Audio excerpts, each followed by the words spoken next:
आपको याद होगा, आज से कुछ दिन पहले अमेरिका की संसद भवन पे भी इसी तरीके का अटैक किया गया था। वहाँ पे कुछ सनकी लोगों ने अमेरिका पे जो अटैक किया, जो संसद भवन में उत्पात मचाया, आज वो पूरे देश के लिए शर्मसार की और शर्मिंदगी की एक तस्वीर बन गई है। यह एक काला इतिहास बन गया है कि अमेरिका जैसे पावरफुल देश में भी इस तरीके की घटना हो सकती है। अब वही चीज़ आज भारत में भी रिपीट की गई है। आप खुद सोचिए कि जिस लाल किले से प्रधानमंत्री, चाहे वो कोई से भी हो, वो वहाँ पे खड़े होकर पूरे देश को संबोधित करते हैं और इसका सीधा सीधा असर हर देश पे पड़ता है। हर देश वहाँ से दिए गए हर भाषण और हर स्टेटमेंट को ध्यान से सुनता है, चेतावनी के रूप में लेता है। मगर आज वहीं पे हमारे तिरंगे का अपमान किया जाता है, वहीं पे हमारे देश को शर्मसार किया जाता है। और यह कोई ऐसी कार्रवाई नहीं है जिसको देश माफ़ करे। इनके ऊपर जितना सख्त से सख्त एक्शन लिया जाना चाहिए वो सब होना चाहिए, क्योंकि सोची समझी रणनीति थी। हम ये बिल्कुल नहीं कहते कि यह किसानों ने किया है, मगर किसानों के रूप में जो वहाँ थे उन्होंने ये जरूर जानबूझ के किया है। क्योंकि अब कुछ प्रूफ हम आपको दिखाते हैं जो वहाँ पे ये बताते हैं कि इन्होंने कैसे नशा लेके या नशे की इस चीज़ों को यूज़ करने के बाद वो हरकतें की हैं। सुरक्षा कर्मियों को किस तरीके से टारगेट बना के उनके ऊपर ट्रैक्टर चढ़ाने की कोशिश की गई है। महिला सुरक्षा कर्मियों को मारा गया है और जितनी भी बैरिकेडिंग की गई थी उसको या तो तोड़ दिया गया है या उस पर ट्रैक्टर चढ़ा के उसको तहस नहस करने की कोशिश की गई है। इसी में एक किसान की मृत्यु होती है जो अपने ट्रैक्टर को बैरिकेडिंग तोड़ने के लिए यूज करता है और वो ट्रैक्टर अनियंत्रित होकर पलट जाता है, जिसमें उसकी मौत हो जाती है। अब आप खुद सोचिए कि जिस तरीके से किया गया है, क्या यह सोची समझी रणनीति नहीं है? बिल्कुल। हम इसकी पुष्टि नहीं करते कि यह जो भी हुआ है यह किसानों ने किया है, मगर किसानों के रूप में जो नेता ये कहते थे कि यह शांतिपूर्ण मार्च होगा, यह ट्रैक्टर मार्च के हमें परमिशन दी जाए और इसमें किसी तरह का कोई दंगा या फसाद नहीं होगा, क्या आज वो इसकी जिम्मेदारी लेंगे? क्या योगेंद्र यादव आके कहेंगे कि हाँ ये हमारी गलती है, हम इसको एक्सेप्ट करते हैं? या क्या राकेश टिकैत ये कहेंगे कि हमारी गलती है, हम इसको एक्सेप्ट करते हैं और जो भी सजा होती है वो हमें दी जाए? क्योंकि उनकी ये नासमझी की वजह से ही आज देश ने ये काला दिन देखा है। अब हम आपको वो वीडियो दिखाते हैं जिससे ये प्रूफ होगा कि इन्होंने नशे की लत में, नशे की हालत में ये सब कारनामे किए हैं। उन्होंने ना सुरक्षा कर्मियों को छोड़ा और ना ही किसी व्यक्ति को छोड़ा। मीडिया कर्मियों के ऊपर अटैक किया गया, पुलिस कर्मियों के ऊपर अटैक किया गया, बैरिकेडिंग तोड़ी गई और देश का नुकसान जबरदस्त तरीके से किया गया है। साथ ही साथ देश का सर भी शर्म से झुका दिया गया है। आप खुद सोचिए ये हमारे और आपके लिए कितने शर्म की बात है। अब आप खुद देखिए यह वीडियो जिसमें पुलिस कर्मियों को भेड़ बकरियों की तरह यह प्रदर्शनकारी मार रहे हैं। कहने को यह किसान है, मगर आपको यह वीडियो या फुटेज देखने के बाद कहीं से नहीं लगेगा कि यह किसान है।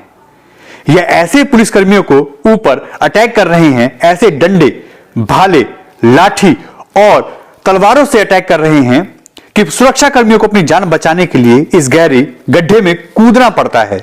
इसमें करीब 80 से ज्यादा पुलिसकर्मी घायल होते हैं। इनको अपनी जान बचाने के लिए ऐसी गहरी खाई में कूदने से कोई परहेज नहीं है। कारण एक था कि इनकी आक्रामकता देख के इन पुलिसकर्मियों को अपनी जान बचाना ही सही लगा। इनकी यहां पे गलती सिर्फ ये थी कि यह अपने देश के उस आन बान शान लाल किले की हिफाजत में लगे थे। यह अपने फर्ज, अपनी ड्यूटी निभा रहे थे और इनके ऊपर ऐसे जानलेवा हमला किया जाता है कि इनको जानवरों की तरह मारा जाता है। और यह कोई और नहीं करता जो अपने आप को अन्नदाता कहते हैं, जो अपने आप को देश का किसान कहते हैं। हम यह बिल्कुल नहीं कहते कि यह किसान हैं। यह वह उपद्रवी हैं जिन्होंने इसमें अपना पूरा स्वार्थ देखा और इन्होंने इस मौके का फायदा उठाया। इसी के चलते यहां पे ट्रैक्टरों से, बसों में, गाड़ियों में, बैरिकेडिंग में, दरवाजों पे या जो भी जगह सील की गई थी उन सबको तोड़ने में इन्होंने अपनी पूरी जी जान लगा रखी थी।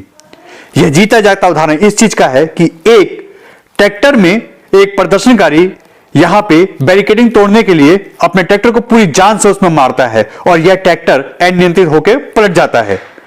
यह वीडियो वही पुष्टि करता है जिसमें उस ट्रैक्टर चलाने वाले व्यक्ति की, उस किसान की मौत हो जाती है। अब दूसरा वीडियो आप देखिए। इस वीडियो में यह प्रदर्शनकारी एक डीटीसी बस को, जो कि सुरक्षा कर्मियों की बस थी, इसको यहां पे बैरिकेडिंग के रूप में यूज किया गया था ताकि कोई भी आगे ना बढ़े। मगर देखिए अपने ट्रैक्टरों से किस तरीके से इसमें ठोकर मारी जा रही है, इसमें किस तरह से उसको डैमेज किया जा रहा है। दूसरा वीडियो, यह वीडियो बैरिकेडिंग को किस तरीके से तोड़ा जा रहा है। वहां पे पुलिसकर्मी इनको कंट्रोल करने के लिए हल्का सा बल प्रयोग भी करते हैं। वहां पे आंसू गैस के सेल भी चलाए जाते हैं। अब तीसरा वीडियो देखिए। यह वो वीडियो है जिसमें एक किसान अपने ट्रैक्टर से यहां पे परेड की तैयारी करता है और वो ट्रैक्टर पलट जाता है। अब चौथा वीडियो आप देखिए। इस वीडियो में शराब की बोतलें मिलती हैं, वो भी एक किसान के ट्रैक्टर की ट्रॉली के अंदर। नमकीन है, बिस्किट है, दारू की बोतलें हैं। आखिर ये कहां से आया, किसने दिया इनको? और शायद यही इस हंगामे की सबसे बड़ी जड़ थी। हम इसकी पुष्टि नहीं करते कि यह वीडियो में जो भी ये चीजें आपको दिख रही हैं, यह किसानों ने पी है या उनके पास आई है, मगर दिखता है तो जाहिर सी बात है क्वेश्चन तो उन्हीं पे उठेगा कि उन्होंने इसका उपयोग किया और उसी कारण इतना बड़ा हंगामा हुआ। सरकार मान नहीं रही, ज्यादा कैडी पड़ रही सरकार। अपना ले आइयो झंडा झुंडा भी लगाना, लाठी गोती भी साथ रखियो अपनी झंडा लगाने के लिए। समझ जाइयो सारी बात, ठीक है। झंडा लगागा, तिरंगा भी झंडा वैसा भी लगा लियो उस पर। और आ जाओ बस, अब बहुत बोल लिया, अब आ जाओ जमीन बचाने के लिए आ जाओ। अपनी जमीन नहीं बच रही। दिल्ली को आज दोबारा हिंसा में झोंक दिया गया है। दिल्ली में दोबारा दंगे चल रहे हैं, पथराव चल रहे हैं, दिल्ली वालों की बसों को जलाया जा रहा है। मैं ये पूछना चाहता हूँ, कहाँ है अरविंद केजरीवाल जो इन लोगों को ला ला के आ रहे थे दिल्ली में, आइए बैठिए। कहाँ है योगेंद्र यादव? कहाँ छुपे हुए हैं राकेश टिकैत? कहाँ छुपे हुए हैं राहुल गांधी जैसे लोग? दिल्ली में आग लगा के भाग गए ये लोग। दिल्ली में दंगे करवा के चुपचाप जाके छुप कर बैठ गए हैं ये लोग। ये योगेंद्र यादव, राकेश टिकैत, इन सब जैसे लोगों पर एनएसए लगना चाहिए और ये जेल के अंदर डाले जाने चाहिए। ये कोई किसान आंदोलन नहीं है। अभी सिख फॉर जस्टिस ने 2 हफ्ते पहले कहा था कि लाल किले पे खालिस्तानी झंडा फहराने पे $2 मिलियन मिलेगा। आज ये सब लोग पुलिस वालों को मार के, बसों को जला के लाल किले की तरफ बढ़ रहे हैं, इंडिया गेट की तरफ बढ़ रहे हैं। ये खालिस्तानी और नक्सली आतंकवादियों का गठबंधन है जो दिल्ली को बार बार जलाना चाहता है, गणतंत्र दिवस को बदनाम करना चाहता है। हर एक नेता और पत्रकार जो इनके समर्थन में आया था, उन सबको आज देश से माफी मांगनी चाहिए। दिल्ली को जलाने के लिए माफी मांगनी चाहिए। और जितने भी लोग ये हिंसा कर रहे हैं, इनके खिलाफ कठोर कठोर कार्रवाई होनी चाहिए। और इनके नेता, जो नकली नेता योगेंद्र यादव, राकेश टिकैत जैसे लोग बन के बैठे थे, इनको जेल में डाला जाना चाहिए तुरंत। इसकी पुष्टि हम और हमारा चैनल बिल्कुल भी नहीं करता कि यह प्रूफ हमारी तरफ से जो दिए गए हैं यह पूरी तरीके से मान्य हैं। मगर कहीं भी अगर ये चीज़ें मिलती हैं तो सीधी उंगली उन्हीं पे उठती है जहां पे ये चीज़ें मिलती हैं। अब आप खुद सोचिए, अगर इसका यूज करके ये सब किया गया था तो ये सोची समझी रणनीति के तहत किया गया था। अब इस पे जम के आरोप और प्रत्यारोप शुरू हो गए हैं।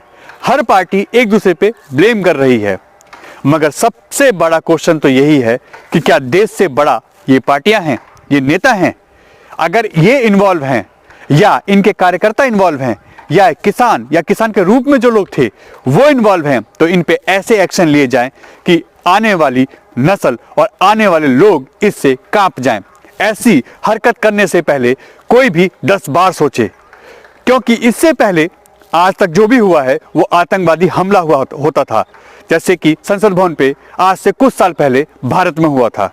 मगर हम आतंकवादियों को देख सकते हैं, लड़ सकते हैं, क्योंकि हमें पता है वो आतंकवादी कहां से और क्यों है। मगर अपने ही लोग अगर इस तरीके की हरकत करते हैं तो यह आतंकवाद से कम नहीं है, यह देशद्रोह से कम नहीं है। इन पे सख्त से सख्त एक्शन लिए जाएं और इन पे सख्त से सख्त कार्रवाई की जाए। News Bharat TV, Delhi.